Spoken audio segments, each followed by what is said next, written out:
Hoy presentaremos la cultura totonaca para epistemología de la química. Junto con mi nombre Franco y junto con mis compañeros Michelle y Gonzalo presentaremos la cultura totonaca.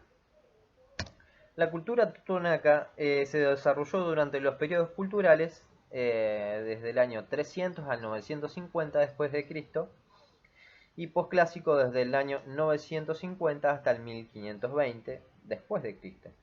Fue adoptado por los pueblos indígenas mesoamericanos que habitaron la zona de México, en el territorio que hoy se conoce como la zona de Veracruz y la zona de Puebla. O sea, ocuparon parte de Veracruz, que es donde está marcado en naranja, parte de Veracruz y parte de Puebla.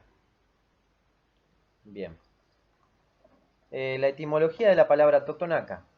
Su nombre es el plural de Totonacalt y hace referencia a los habitantes de la región de Totonacapan. Algunos autores han interpretado la palabra totonaco como hombre de tierras calientes.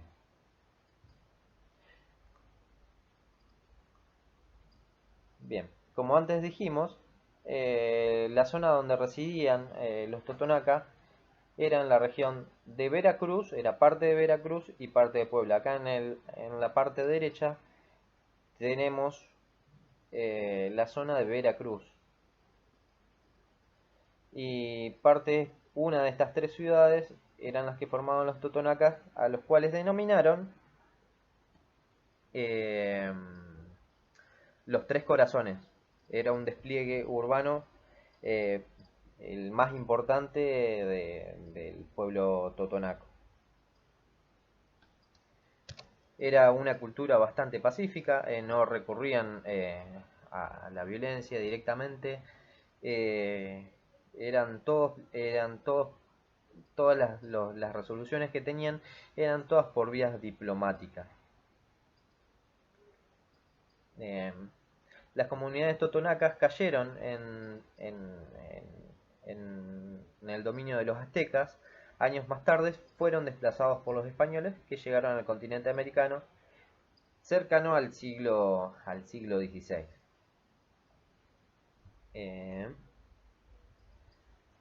Virtudes artísticas. Los totonacas se destacaron principalmente por sus virtudes artísticas en las esculturas, en el tratamiento de cerámicas, así como también en la arquitectura. Por aquí abajo podemos ver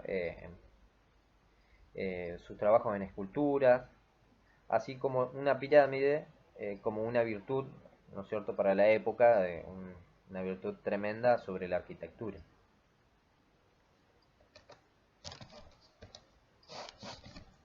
Bien. Ellos tenían una división sociopolítica muy en particular. Se distinguían por un lado los nobles y por otro lado los plebeyos. Los nobles eran quienes se encargaban de controlar la economía y la religión. Este grupo estaba integrado por el cacique, los sacerdotes y los más acaudalados poseedores de tierras.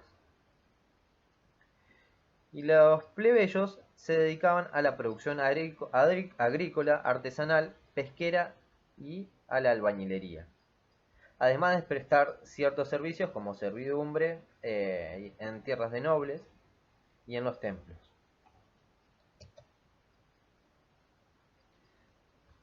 Bueno, esto es una imagen que encontramos por internet, eh,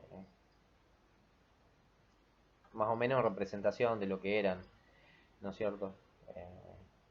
Era un pueblo bastante pacífico y estaba bastante marcado su división sociopolítica entre nobles y plebeyos.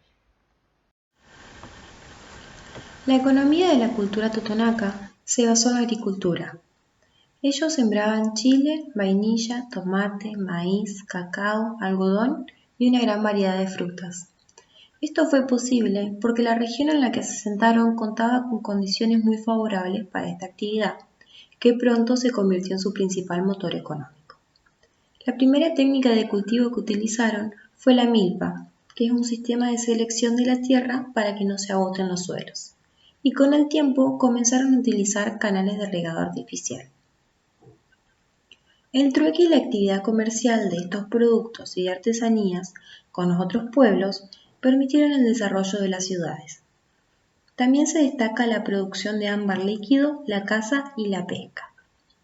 La magnitud del poder económico que alcanzó la cultura totonaca se evidencia a través de sus grandes edificaciones. Los totonacas, como todas las civilizaciones de Mesoamérica, eran politeístas. Su culto principal se rindió al dios Sol, con sacrificios humanos, y a la diosa del maíz, a la que le ofrecían animales y flores. Un rasgo particular de esta cultura es su sentido matriarcal. Un claro ejemplo de esto es que para ellos era la diosa del maíz y no el dios del maíz, como en todas las otras civilizaciones.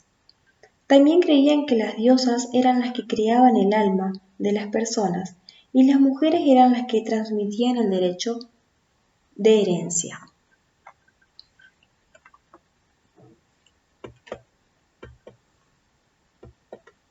Lo que más se destaca de la cultura totonaca es su arquitectura y su avanzada concepción urbanística de las ciudades. Las primeras ciudades fueron construidas con la técnica de embarro. Esta consiste en recubrir las paredes con barro y un fino revestimiento de cal. Las habitaciones se techaban con palma tejida y a veces utilizaban piedra tallada para hacer escaleras. El edificio más representativo de esta cultura es la pirámide de los nichos. Esta construcción cuenta con 365 pequeños huecos en los muros. Se cree que cada nicho hace referencia a los días del año solar, mostrando la relación que tenía esta cultura con la vida y la muerte. En cuanto a la artesanía, la cerámica fue una de las manifestaciones artísticas que realizaron los totonacas. Las más conocidas son las caritas sonrientes. Estas estaban realizadas en barro cocido y tenían aproximadamente 20 centímetros de alto. Las esculturas totonacas tenían fines exclusivamente decorativos. Eran realizadas con técnicas muy elaboradas a partir del barro y la piedra. Las esculturas más reconocidas son las jícaras humeantes, aunque también representaban hachas, candados y jugadores de pelota.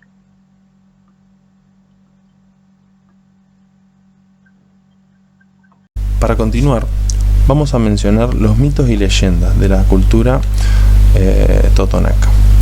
Entre las leyendas más importantes de esta cultura se destacan la leyenda de la vainilla, el diluvio totonaco, la leyenda de Tajim, la leyenda de los 7 truenos y los mitos de curanderos y brujos.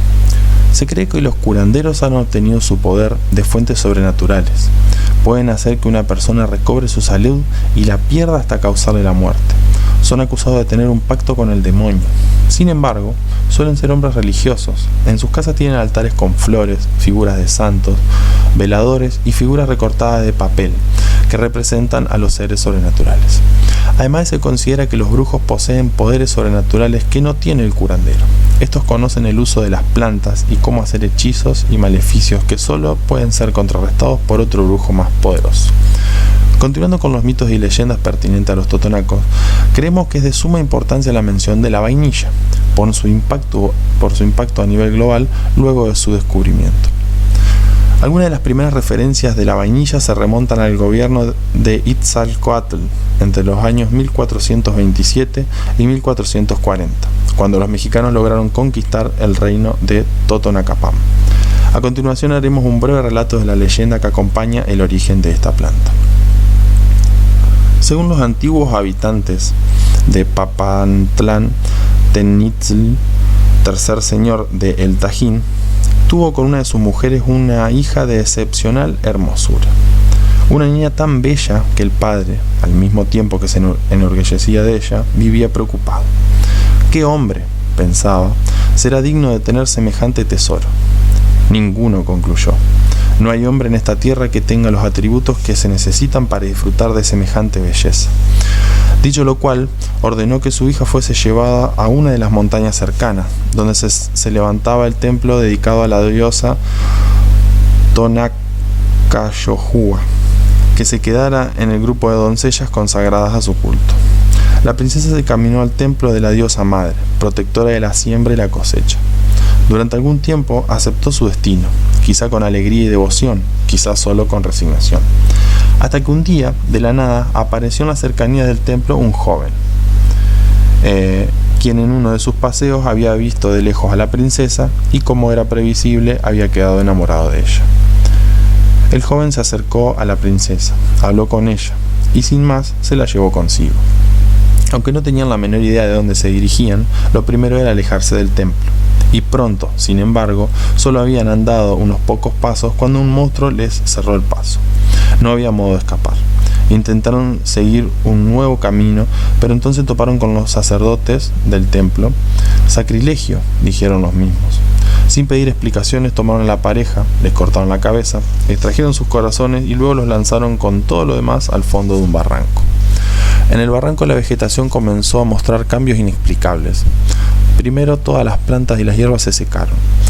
Después comenzó a crecer un arbusto, uno solo, y de pronto se llenó de hojas. A su lado creció una orquídea y a los pocos días se enredó en torno al arbusto, abrazándolo delicadamente. Cuando ambos alcanzaron su tamaño definitivo, las flores amarillas se transformaron en vainas oscuras que desprendían un aroma exquisito, incapaz de ser definido a cabalidad. Los sacerdotes dijeron que los corazones de la princesa y del joven eran los responsables del prodigio y declararon que por eso mismo la planta era sagrada. La llamaron Shanat o flor recóndita. Esa misma era la vainilla. Continuando con la presentación, vamos a hablar sobre la medicina. Las comunidades totonacas actuales siguen conservando algunas de las figuras tradicionales relacionadas con los cuidados médicos. Se trata de las parteras, que ayudan a las madres durante el parto, los curanderos, expertos en plantas medicinales, y los brujos, que afirman tener poderes sobrenaturales. Nos basamos en un fragmento del libro Historia de la Medicina Tradicional Totonaca para abordar un poco más acerca de la medicina para prevenir enfermedades de cuerpo y espíritu. En este libro, por ejemplo, encontramos mención de que a los niños se les daba carne de zorrillo para que no les dé tosferina, pues la carne de este animal actúa como una vacuna contra esa enfermedad. Además, el gas mismo de este animal es preventivo para las personas que padecen alcoholismo. Para evitar que se infecten o que se inflamen y que duelan los granos, no debían comer lo que queda espeso encima del atole. El atole es una bebida típica de México que se produce con maíz y azúcar y es dulce, y agua. Y evitar comer grasa de animal, picante y huevos. Otra medida que utilizaban era que para que crezca y no se les caiga el cabello a las mujeres, debían cortarlo al final de la primavera e inicio de verano, ya que esas estaciones del año son las más fuertes y es cuando se producen y renuevan las plantas y las aves. Por último, mencionaremos que si alguien iba al río, al monte o a algún otro lugar, debía llevar siempre tabaco y ajo para evitar accidentes causantes de enfermedad y de abandono del espíritu. Con esta breve mención nos podemos dar cuenta de que los totonacas eran muy supersticiosos y eso incluía hábitos inusuales para evitar futuras enfermedades. Algo que sí nos dejaron los totonacas para futuro fueron las plantas medicinales.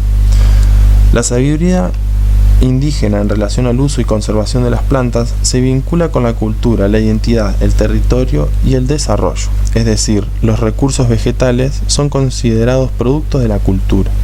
En la región los totonacas se han identificado 110 especies de plantas útiles, concentradas en 57 familias y 95 géneros. De estas, un 15% eran de uso medicinal.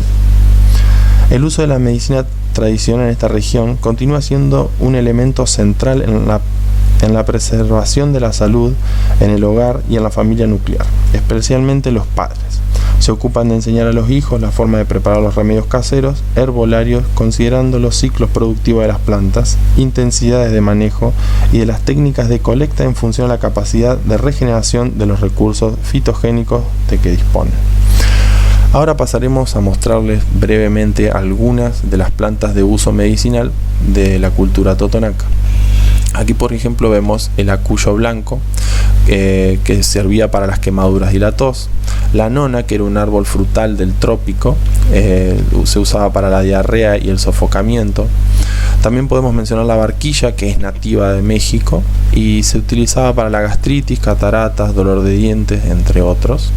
La cancerina, que se distribuye en todos los trópicos del mundo, se utilizaba para tratar los granos en la piel, heridas de infección renal e inflamación de ovarios.